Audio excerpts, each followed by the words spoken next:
Welcome to this History Revision Timelines video.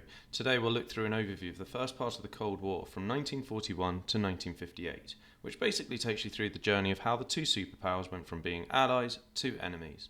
It's primarily focused on the Edexcel GCSE course, but can be used for other courses or, if you like me, have an interest in all things history. Do remember to like and subscribe if you found this video useful. Here's the timeline of the first part of the Cold War story. As this is a revision video, you'll hopefully be familiar with many of the events on this timeline. However, as you can see, there's just a lot going on, and we're going to dissect the story piece by piece to get an accurate view of how tensions between the superpowers escalated. Feel free to download the accompanying worksheet, which can be found in the comments section. So to begin, let's start in 1941. The USA and the USSR, together with the United Kingdom, formed the Grand Alliance.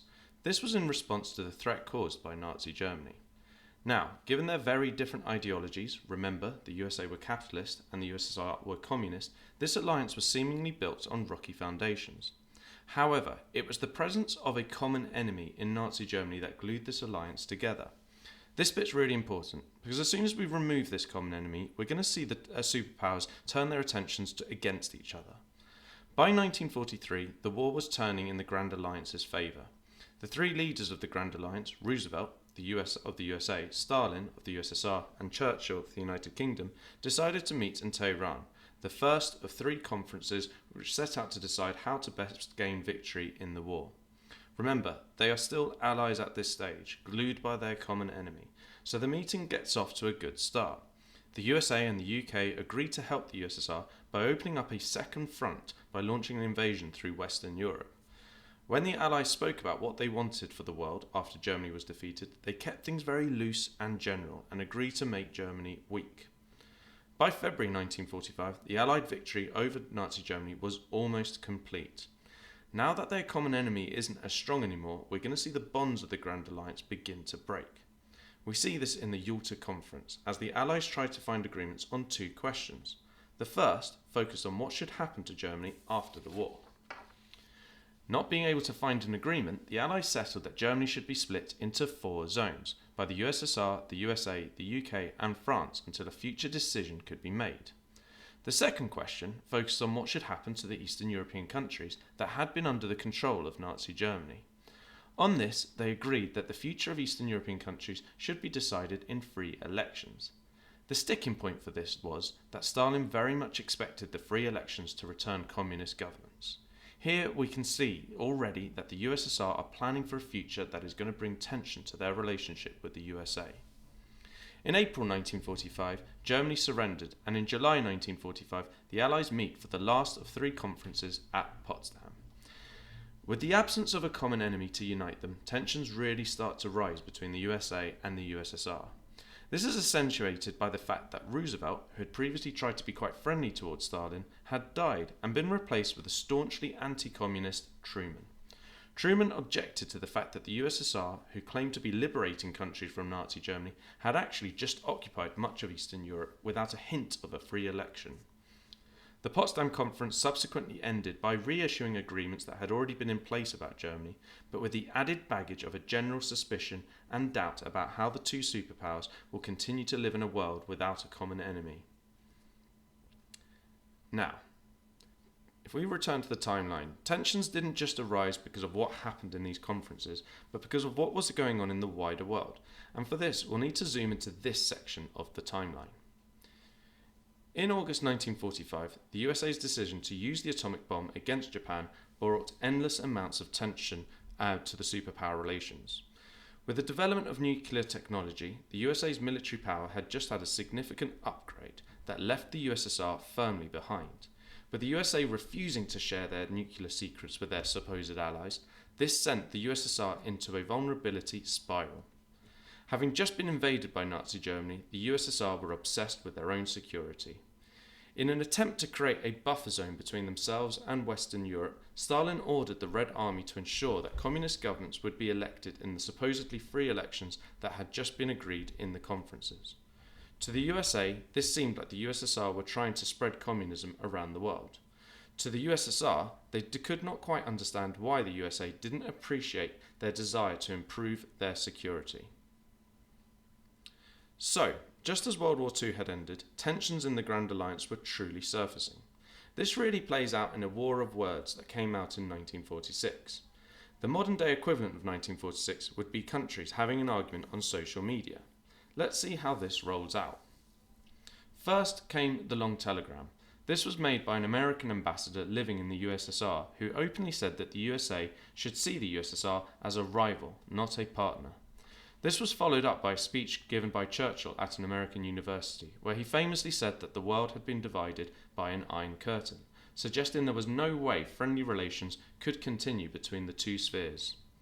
To the USSR, this speech confirmed their suspicions that the West, rather than being allies, were the new enemies, much like Nazi Germany had been before them. This was confirmed in the Novikov telegram. It meant that tensions between the two former allies were high, and both started focusing their spending on building their military strength. This is the point in the timeline where the two superpowers appear to be actively and openly working against each other. Indeed, in 1947, the two superpowers put their money where their mouth is and really begin to invest in their own strength against each other. To begin, this cartoon shows the problem the USA was facing in Europe.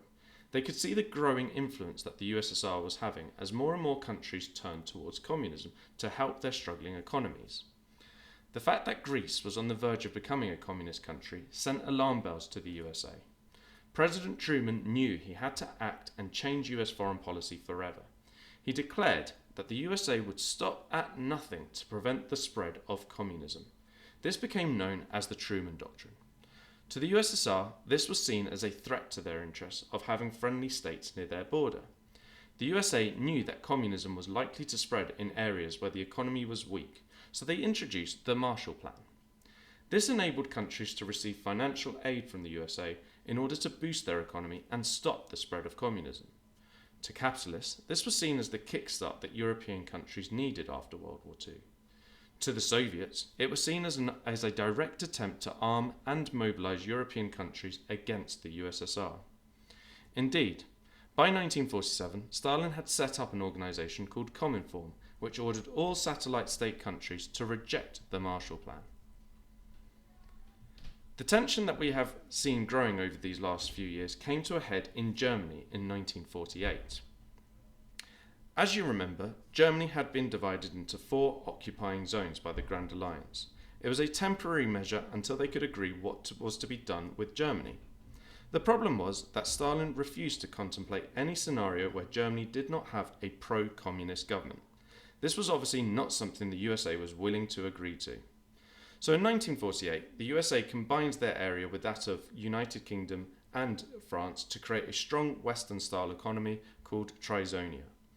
This strong Western influence became a problem for Stalin, particularly in Berlin, which, although situated in the heart of the Soviet zone, was also divided amongst the Grand Alliance.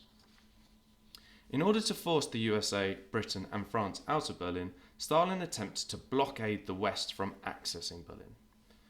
Now, the USA knew that they couldn't access Berlin by land without instigating a war with the USSR.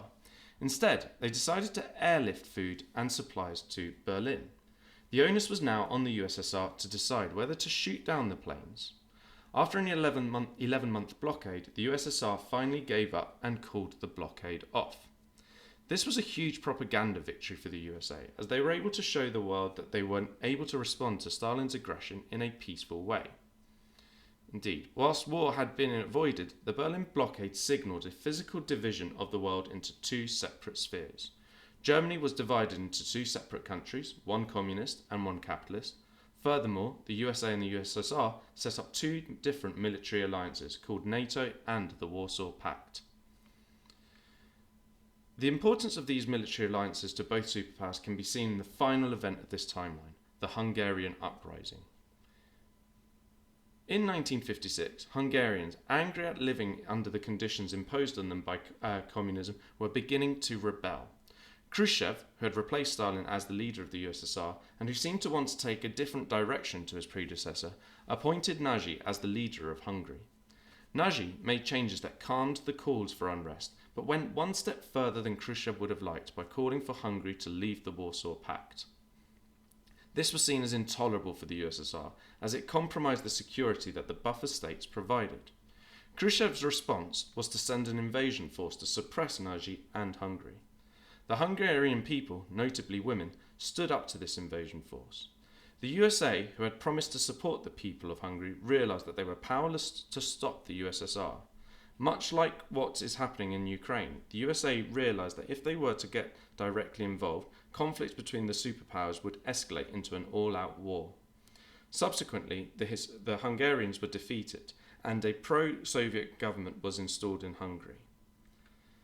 This marks the final point in this timeline. Hopefully you've been able to note how tensions rose year by year as developments escalated for the superpowers. I hope this has helped in your revision. Thank you for watching.